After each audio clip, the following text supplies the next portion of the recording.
ko pong siguraduhin na mabawasan kundi man mawala lahat ng mga drug addicts na nagkalat na naman kung saan-saan. Sir, excuse me po. Sir, time is up. 2 minutes na. I-wrap up ko na lang po. Sige po. Oo. Huwag niyo lamang hong lalaliman ang inyong mga tanong. Nakarahit din ako. Okay, first question. Nico? Yes, Sir Bagsik? Nico. Nico Bagsik.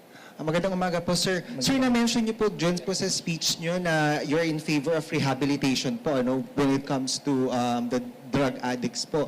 Does this mean na you don't agree po with the war on drugs of former President Rodrigo Duterte na libo-libo po yung napatay? Ay, hindi po.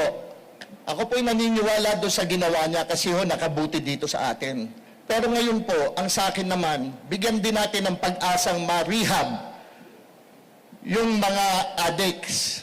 Kasi po, maski na mga addicts yan, meron pa rin pamilyang nagmamahal sa kanila. Bigyan din natin ng pag-asang makabalik sila sa lipunan.